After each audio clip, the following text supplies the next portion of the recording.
अजीज दोस्तों, अस्सलाम वालेकुम, नमस्ते, सत श्री अकाल, जय जिनेंद्रा, गुड आफ्टरनून। अजीज दोस्तों, कनाडा ने जो जस्टिन ट्रूडो ने हरकत की है, आई एम श्योर कि कैनेडियन भी इससे एग्रीड नहीं है। इसलिए कि देखें, बात दरअसल ये है कि ये एक आरोप है अभी तक, और इसमें वो इन्वॉल्व करने की कोशिश कर रहा है इंग्लैंड, अमेरिका, ऑस्ट्रेलिया, न्यूजीलैंड को अपने साथ शामिल कर रहा है और उनको भी ये भड़का रहा है। अब अमेरिका, इंग्लैंड वगैरह ने बयान दे दिया है कि हाँ, इंडिया को चाहिए कि कोऑपरेट करे, इन्वेस्टिगेशन में कोऑपरेट करे। तो मसला ये है कि पहले तो आप ये देखें कि ये भाई साहब कहता क्या है। There are credible reasons to believe that agents of the government of India were involved in the killing of a Canadian on Canadian soil. That is something of the utmost and foundational importance in a country of rule of law, in a world where international rules-based order matters. We have a rigorous and independent justice system and robust processes that will follow their course, and we call upon the government of India to engage with us to move forward on getting to the truth of this matter. अजीज दोस्तों, अब आपने इसकी बात सुनी, इसका लहजा, इसकी body language बता रहा है कि ये घबराया हुआ तो है, कि इसने बहुत बड़ी मुसीबत अपने गले में ले ली है। देखें, होता क्या है कि इतना बड़ा देश है इंडिया, आपको अगर कोई मसला था तो आप उसको बैठ के भी मसला हल कर सकते थे। ये इसी तरह है कि मेरा एक बहुत अच्छा दोस्त है, मेरे अच्छे उससे रिलेशनशिप हैं, वो उसको लगता है कि मेरी वजह से उसका कोई नुकसान हुआ है। तो एक अच्छे दोस्त की क्या वो होगी कि वो मुझे फ़ोन करेगा या मेरे पास आएगा और कहेगा कि देखो भाई, ये इस तरह। मैं कहूँगा नहीं यार, ऐसा नहीं, और हम बैठ के देख लेते हैं कि क्या इन्वेस्टिगेशन कर लेते हैं। तरीका ये होता है ना। आप क्या कर रहे हो? आप पार्लियामेंट में स्पीच कर रहे हो पूरी दुनिया के सामने और आरोप लगा रहे हो। इस तरह आप मसले को हल नहीं करना चाह रहे, आप शायद अपने वोट बैंक को महफूज कर रहे हो, वरना तरीका ये नहीं होता। अभी भी इंडिया ने ये बयान दिया है कि we are ready to cooperate in investigation, लेकिन पहले कोई चीज़ें सामने तो लाओ कि तुम्हारे पास एविडेंस क्या है। तरीका तो एक सुलझे हुए, एक अकल वाले, एक स्टूपिड ना होने की निशानी ये होती है कि आप वो सारे प्रूफ लेके आप आए भी थे, इंडिया में थे, आप मोदी जी के सामने रखते कि भाई साहब ये देखें, हमारी इन्वेस्टिगेशन है, आपके फलां बंदे इसमें इन्वॉल्व है। लेकिन आप क्या कर रहे हो? एक खेल खेल रहे हो। किसके इशारे पे खेल रहे हो ये अभी तक हमारी भी समझ में नहीं आ रहा, लेकिन हमारी समझ में भी आ रहा है, ऐसा भी नहीं है, क्योंकि एक रिपोर्ट है कि ये सोरोस का बंदा है। ये वर्ल्ड इकोनॉमिक फोरम है एक, ठीक है, वर्ल्ड इकोनॉमिक फोरम है ना, ये बिलियनर्स का फोरम है जो पूरी दुनिया की पॉलिसी बनाते हैं, और ये हर साल अपना एक बहुत बड़ा जलसा भी करते हैं, और उनके टाउट्स होते हैं जो मुख्तलिफ मुल्कों में उन्होंने डाले हुए होते हैं, जिसमें से एक ये है कनाडा का। और ये बिल्कुल कोई ढकी छुपी बात नहीं है, क्यों कि Klaus Schwab World Economic Forum का बंदा है जो इस तरह के लोगों को हायर करता है, इन्फ्लुएंशियल पावर जो होती हैं मुख्तलिफ कंट्रीज़ में, जैसे ये कनाडा का है। इसने साफ कहा है कि ये हमारा आदमी है जस्टिन ट्रूडो, और आधा कनाडा की आधी मिनिस्ट्रियां जो हैं वो हमारे एजेंट हैं। तो हमें पता है कि तुम किसको खुश कर रहे हो। तुम George Soros, left, communist, terrorist, क्योंकि Canada has become a hub of terrorist. Pakistan के इतने, अगर ये कह रहा है कि हमें अपने मुल्क में रूल ऑफ लॉ लाना है, अच्छा भाई कौन सा रूल ऑफ लॉ जरा हमें भी समझाओ। जिन पाकिस्तान आर्मी ऑफिसर्स ने बलोचों की कत्लेआम किए हैं, जिन लोगों ने सिंधियों का, मुहाजिरों का, पख्तूनों का, उन आर्मी ऑफिसर्स की पूरी पूरी कॉलोनियां तुमने कनाडा में लगाई हैं, क्योंकि वो अपनी करप्शन का मिलियंस ऑफ डॉलर लेके आते हैं तुम्हारे मुल्क में, तुम खुश हो, तब तुम्हारा रूल ऑफ लॉ नजर नहीं आता।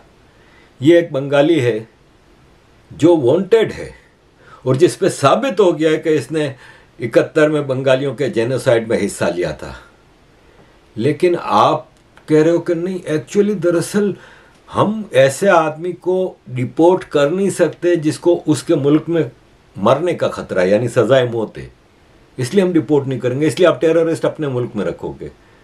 तो भाई साहब ये सब दिखाने की बातें हैं। जस्टिन ट्रूडो का कोई रूल ऑफ लॉ नहीं है। ये कैसा रूल ऑफ लॉ है कि कनाडा की हिस्ट्री में इतने लोग एक साथ कभी नहीं मरे जितने खालिस्तानी हाईजैकर्स ने मारे थे। Good evening. It's one of the worst air disasters ever, and it's taken more Canadian lives than any other crash in history. साबित हो चुका था कि खालिस्तानियों ने किया था। अगर आपको अपने देश की इतनी ही और रूल ऑफ लॉ की फिक्र होती तो आप वहां पे खालिस्तानियों को काम करने ही नहीं देते, मूवमेंट चलाने ही नहीं देते। ये तो ऐसे ही है ना कि अल कायदा ने और तालिबान ने और ये और वो टेररिस्टों ने अमेरिका के 9/11 कर दिया। 22 साल हो गए, तो क्या अब अमेरिका अल कायदा और उसको काम करने देगा उधर? दूसरे नाम से आप भले सही, 6 फॉर जस्टिस और ये और वो नाम करके वो कर रहे हैं। बेस क्या है? खालिस्तान, जिसके लिए हवाई जहाज उड़ाया गया था, जिसके लिए वो हवाई जहाज तबाह किया गया था, जिससे सैकड़ों कैनेडियन मरे थे। उनकी खालिस्तान की तो पूरी मूवमेंट तुम कनाडा में चलवा रहे हो। ये कैसा रूल ऑफ लॉ है कि यही खालिस्तानी तुम्हारे सैकड़ों लोगों को मार चुके हैं, हवाई जहाज पूरा तबाह कर दिया। तो अमेरिका भी फिर कल अलकायदा को इजाजत दे दे कि फ्रीडम ऑफ स्पीच है हमारे यहां। To hell with your freedom of speech. ये जस्टिन है जो जसिंडा आर्डर्न, न्यूजीलैंड की अभी प्राइम मिनिस्टर खत्म हुई, अभी कुछ अरसे पहले रिजाइन किया था। इसने कहा कि free speech is a weapon of war and censorship is necessary to protect free speech. आप फ्रीडम ऑफ स्पीच के नाम पे किसी दूसरे देश के साथ ज्यादती नहीं कर सकते। आपको कैसा लगेगा अगर क्वेबेक जो इंडिपेंडेंस मांग रहा है उसकी आजादी की मूवमेंट किसी और देश में चलेगी तो आपको कैसा लगेगा? ये तो प्योरली आप स्टेट टेररिज्म कर रहे हो अगेंस्ट इंडिया, इसलिए कि आप अपने मुल्क में इंडिया के मोस्ट वांटेड टेररिस्टों को पनाह दे रहे हो। आप किसको खुश कर रहे हो? पाकिस्तानियों को। तो भाई साहब ये देखें, आज से कुछ अरसे पहले मलेशिया का महातिर मोहम्मद भी बहुत तम तराक से आया था भारत के खिलाफ। ना सिर्फ ये कि महातिर मोहम्मद का पॉलिटिकल कैरियर खत्म हो गया, बाद की मलेशियन गवर्नमेंट को नाक रगड़ते हुए जमीन पे आना पड़ा इंडिया के पास। हल्का ना लो इंडिया को, तुम हल्के हो, तुम्हारी कोई औकात नहीं है कनाडा की। अब ये जो कह रहे हैं, along with the powerful calls for diplomatic consequences, an end to intelligence sharing, and a public inquiry my colleague just mentioned, we at NCCM are calling for 4 additional actions.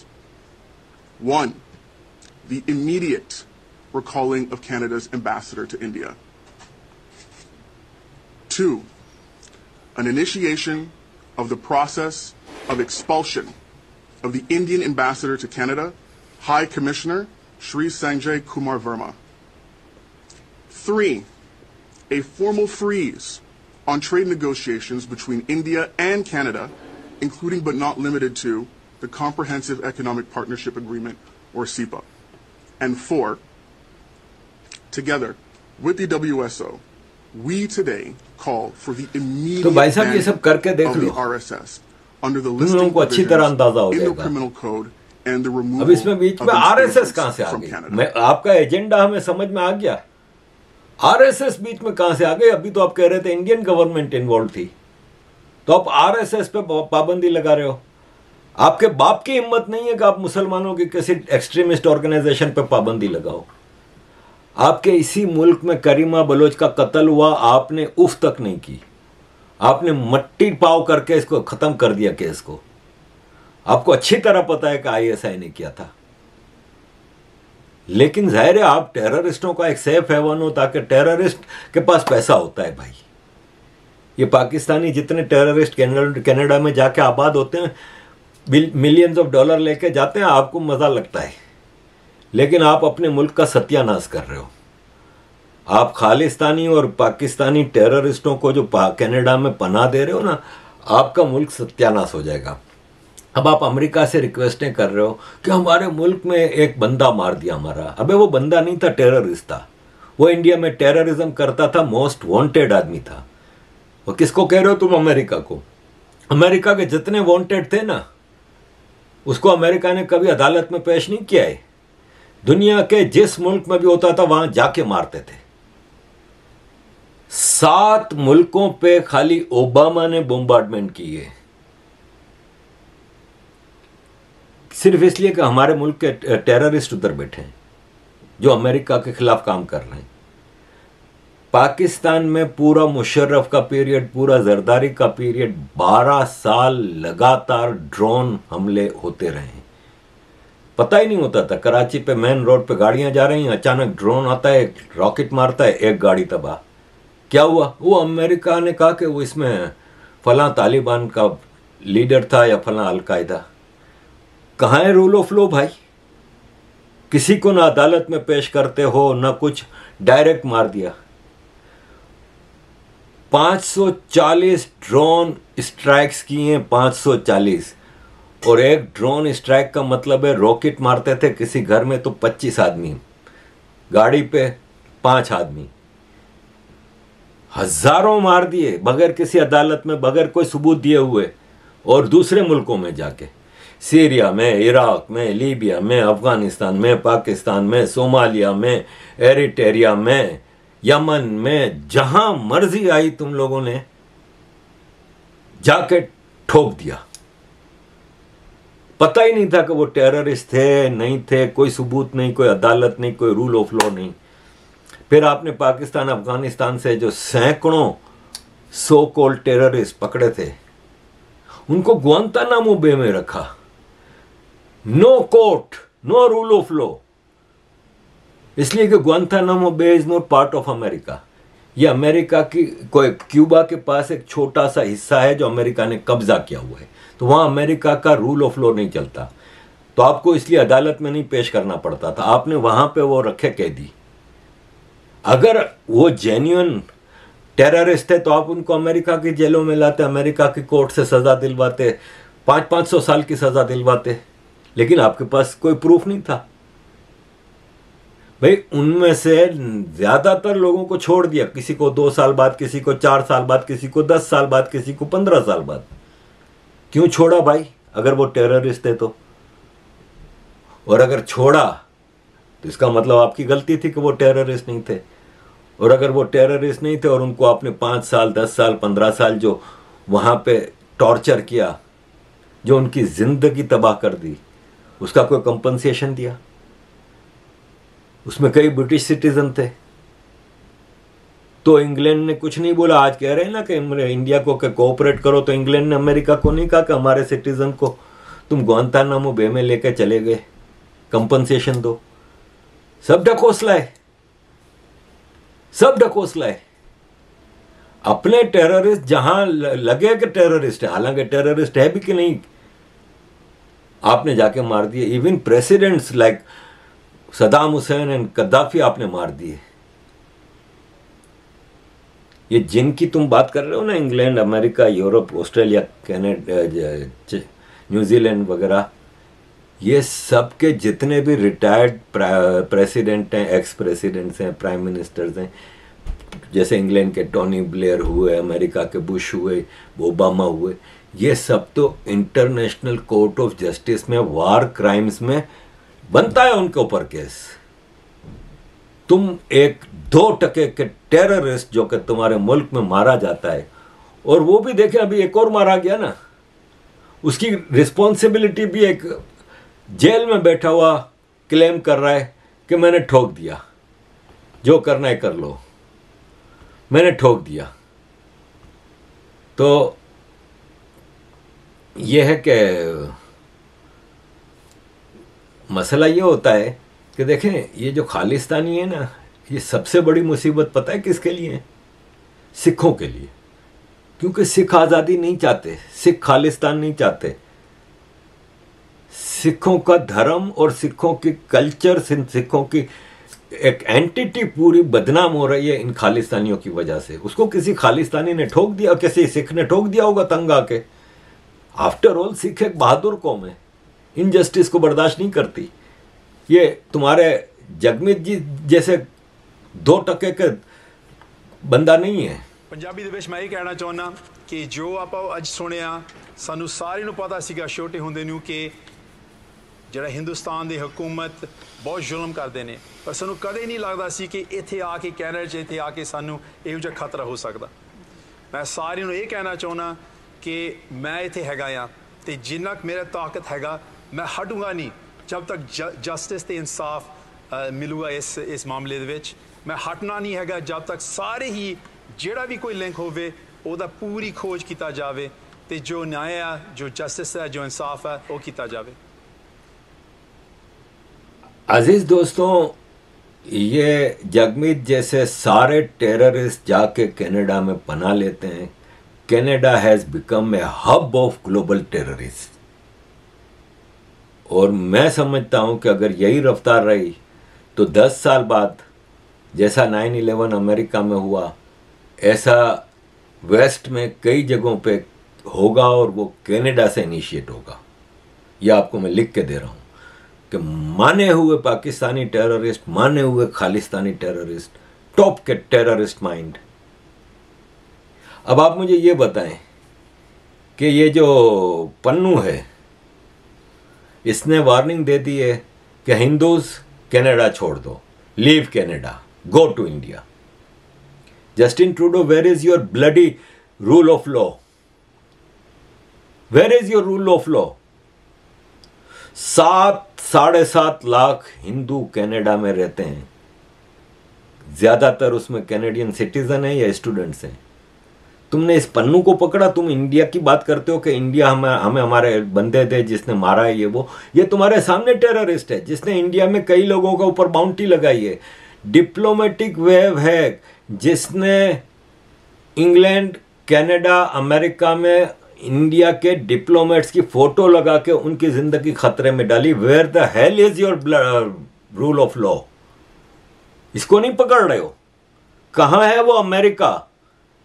वो नहीं पकड़ रहा। अमेरिकन सिटीजन है ये पन्नू। वो Canada के मामलात में बोल रहा है, तब कनाडा की सॉवरेंटी पे कोई असर नहीं पड़ता। You bloody joker, you don't qualify to become a clerk. To hell you are a prime minister.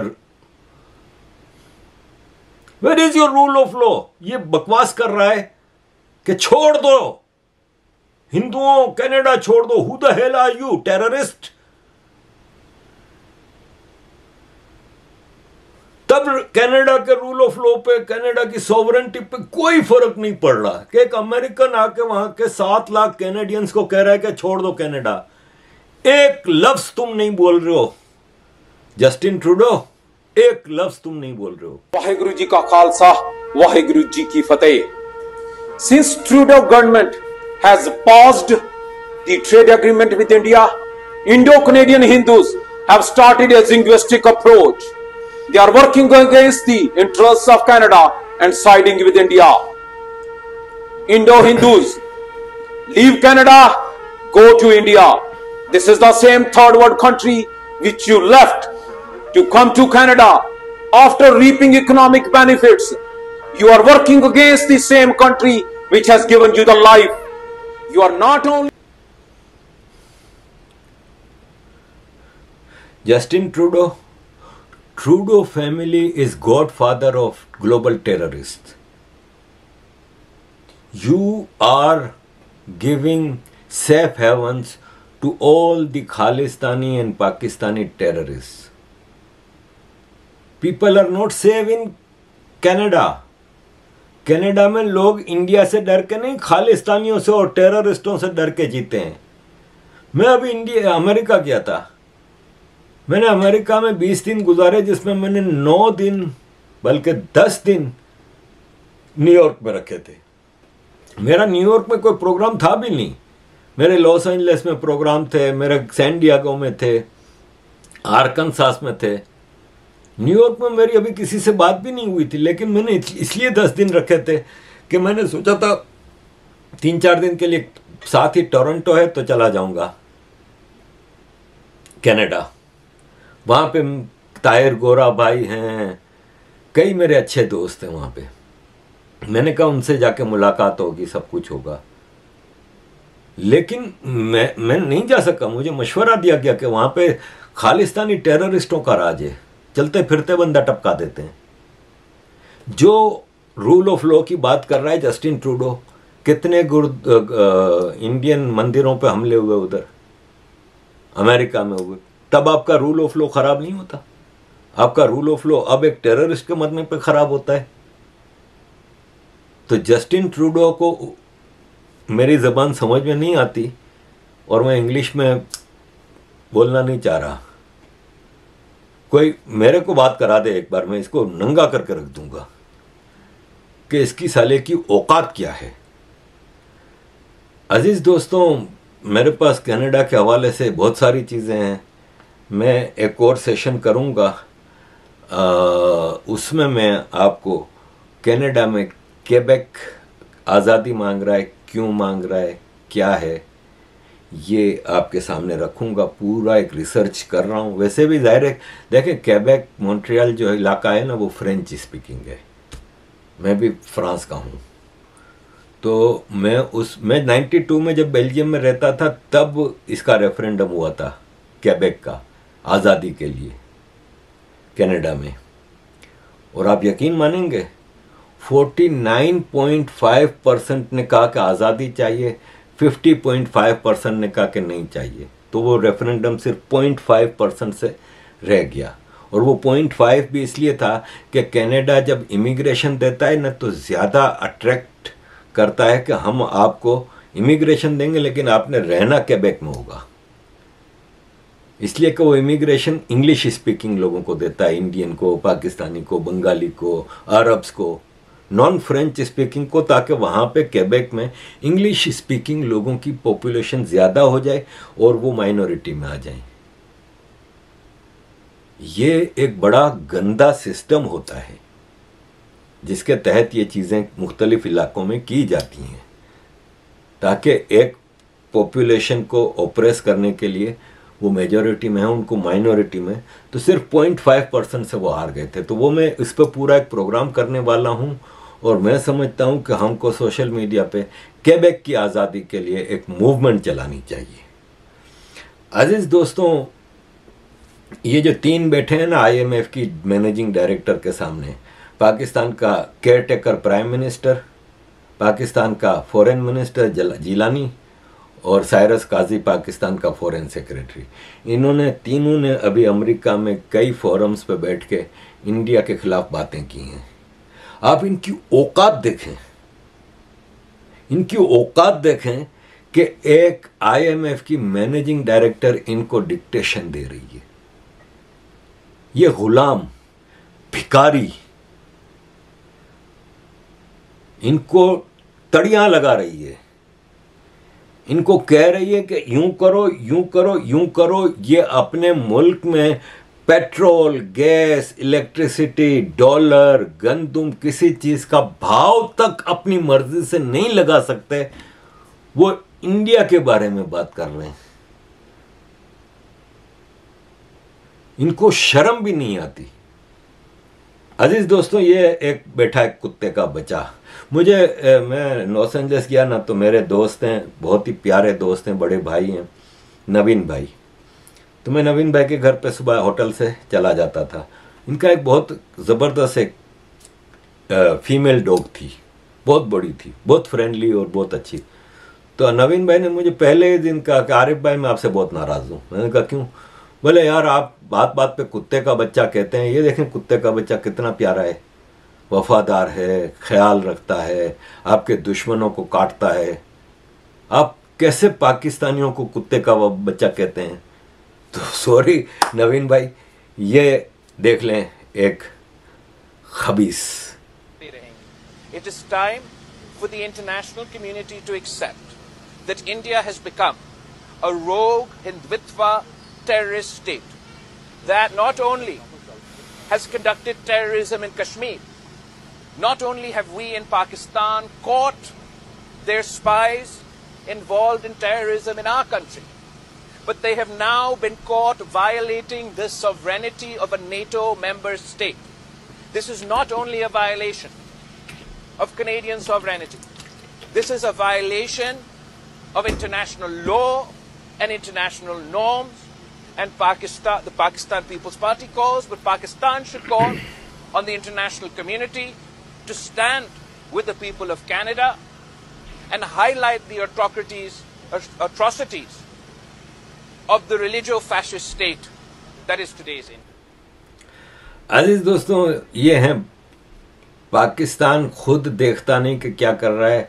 Pakistan का मीडिया इस वक्त मिर्चें लगा लगा के, नमक मिर्चें लगा के, तड़के लगा के खबरें पेश कर रहा है। कनाडा तो इनका बाप हो गया है। खालिस्तान तहरीक जोर पकड़ गई, सिख रहनुमा का भारत के टुकड़े करने का ऐलान। अबे तुम लोगों की औकात नहीं है, और ये सिख रहनुमा नहीं है, ये खालिस्तानी टेररिस्ट हैं। अजीज दोस्तों, thank you very much for all your support. Kindly keep supporting.